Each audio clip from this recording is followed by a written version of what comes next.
আসসালামু আলাইকুম। এই যে আমরা দেখছি, দেখেন ভালো কাজের হোটেল। এটা হচ্ছে বাসাবোতে 7:30 থেকে 9:30 পর্যন্ত এরা ফ্রি খাওয়ায়। যারা গরিব দুঃখী তাদেরকে এখানে খাওয়ানো হয়। এই যে দেখা যাচ্ছে মানুষ খাচ্ছে। এই ছেলেটা আছে এখানে, আমি পরে এর সাথে কথা বলবো। কিন্তু মূলত যে আরও ছেলেপেলেরা আছে, এই দেশে ভালো কাজ করার মানুষের অভাব নেই, শুধু সংগঠিত করার দরকার।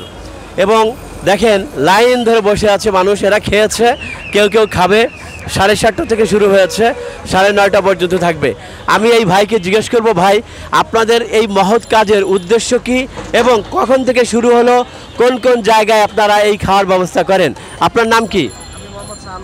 মোহাম্মদ শাহ আলম ভাই। দেখেন ইনি এখন কথা বলবেন।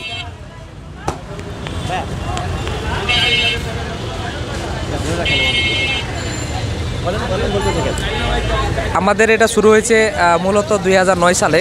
আমাদের আরিফুর রহমান সিহাব ভাই, উনি হচ্ছে এটার মূল উদ্যোক্তা। শুরুতে আমরা রেগুলার খাওয়াইতাম না, তখন সপ্তাহে একদিন বা মাসে একদিন বা 2 মাস 3 মাস পর একদিন, মানে এক কথায় একটা ভালো দিনে বা দিবসে তখন খাওয়াইতাম। তবে এটার একটা উদ্দেশ্য হচ্ছে আপনি একটা ভালো কাজ করবেন, তার বিনিময়ে আমরা একবেলা খাবার দেব। তো যখন করোনা আসে, করোনার সময় থেকে আমাদের আরিফুর রহমান সিহাব ভাই তখন বলতেছে যে এখন তো অনেক মানুষ ঠিকমতো খাবার পায় না, অনেকে তো ঘর থেকে বাইরে দিতে পারে না। তো এখন যদি আমি এই অসহায় মানুষদের একবেলা করে একটা ভালো কাজের বিনিময়ে খাবার দিয়ে থাকি, তাইলে হয়তো বা আমাদের অবশ্যই একটা ভালো দিক ফুটে উঠবে, যে মানুষগুলো ভালো পথে অবশ্যই আসবে। তো এই যাত্রা থেকে শুরু করে আমরা কমলাপুর থেকে শুরু করছিলাম। তো ধীরে ধীরে আশেপাশের অনেক মানুষ সাড়া দেয় আমাদের, মানে এই কারণ এটা তো আমাদের পুরাটাই ডোনেশনের মাধ্যমে চলে। তো আশেপাশ থেকে অনেকটাই সাড়া পাই। তো ইনশাল্লাহ আল্লাহর রহমতে তো এই যে যাত্রা শুরু হয়েছে, এখন আমরা প্রতিদিন মানে প্রত্যেকবারেই নতুন করে আরও শুরু করতেছি, সামনে আগাচ্ছি। অনেক ভালো লাগলো শাহ আলম ভাই।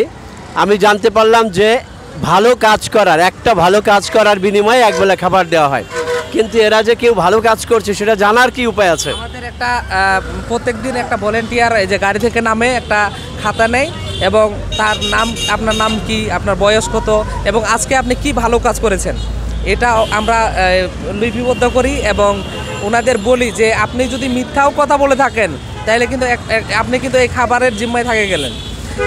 আর ওনাকে অবশ্যই আমরা বলি, যদি আপনি ভালো কাজ না করে থাকেন, তবে অবশ্যই আপনি বলবেন যে আজকে আমি ভালো কাজ করিনি।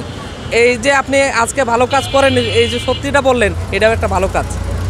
অনেক ধন্যবাদ। এটা হচ্ছে সততার দিকে মানুষকে টেনে আনা, যে সে সত্য কথা বলবে। এরা বাধ্য করছে বা অপশন দিয়ে দিচ্ছে যে ভালো কাজ যদি করে থাকেন। আমি একটু দেখাতে বলি, দেখান ক্যামেরাটা ওদিকে নিয়ে। দেখেন কত বড় লম্বা লাইন, 7:30 থেকে খাওয়া শুরু হয়েছে।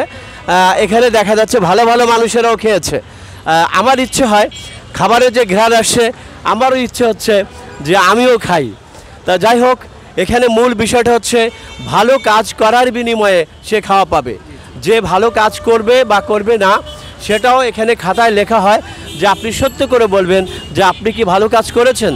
যদি বলে হ্যাঁ ভালো কাজ করেছি, তাহলে কি ভালো কাজ করেছেন। আর যদি বলে না ভালো কাজ আজকে করা হয়নি, সেটাও সত্যভাবে বলবে যে আজকে ভালো কাজ আমি করিনি, তবুও তিনি খাবার পাবেন। এবং যদি একটা মিথ্যা কথাও বলে থাকে, তাও সেটা বলতে হবে যে আমি আজকে একটা মিথ্যা কথা বলেছি। এটা একটা সুন্দর উদ্যোগ, যে একটা মানুষকে সত্যের পথে টেনে আনা। এইভাবে যদি প্রতিটা মানুষ সত্যের দিকে আমাদের মানুষকে ডেকে আনে, তাহলে কিন্তু আমার এই সোনার বাংলা সত্যি সত্যি সৎ লোকের আবাস হবে। আমি মাঝে মাঝে আমাদের এই বাঙালি জাতি সম্পর্কে আমি হতাশ হয়ে যাই, যে এরা কেন সবচাইতে চাঁদাবাজি করবে, দুর্নীতির দিকে যাবে, কেন যাবে? ছাত্র সমাজ জেগে উঠেছিল, সেই ছাত্র সমাজ যখন বিগত সরকারকে সরিয়ে দিয়েছে, কিন্তু বর্তমানে সেটা কিন্তু আবার সেই চাঁদাবাজি সব কিছু কিন্তু শুরু হয়েছে। কিন্তু সেটা বন্ধ হয়ে যাক। এই ভালো কাজের হোটেল, ভালো কাজ করলে ভালো খাবার পাবেন। এবং আমরা যদি ভালো কাজ করি, তাহলে এই যে নাকি ডাকছে আর একজন খাবে, সেই জন্য প্লেট নিচ্ছে, প্লেট নিয়ে বসে যাবে খেতে। আমি সবাইকে দোয়া করব যে বগুড়ায় আকবরিয়া হোটেল আছে, সেখানেও কিন্তু মানুষ এরকম 12টার সময় তারা তাদের বাকি খাবারটা, বেশি খাবারটা ওটা খাওয়ায়। কিন্তু তাদের উদ্দেশ্যে এমনি গরিব মানুষকে খাওয়ায়। আর এদের উদ্দেশ্য হচ্ছে মানুষ ভালো পথে আসবে, ভালো কাজ করবে, ভালো কথা বলবে। এইভাবে করবে তারপরে সে এখানে খাবার পাবে। তাহলে ভালো কাজের বিনিময়ে খাবার পাওয়া এটা একটা বড় ভালো কাজ এবং ভালো কথা। আমিও এরকম চাই যে আমাদের দেশের এই ছাত্র সমাজ বা এই যে যুব সমাজ এরা ভালোর দিকে, ভালো কাজের দিকে এগিয়ে আসুক। ভালো কাজের হোটেল থেকে বাসাবর মেইন রোড থেকে বিদায় নিচ্ছি আমি রবিউল মাশরাফি এবং শাহ আলম ভাই। অনেক ধন্যবাদ আপনাদেরকে। আপনারাও এগিয়ে আসবেন এরকম ভালো ভালো কাজে। আসসালামু আলাইকুম।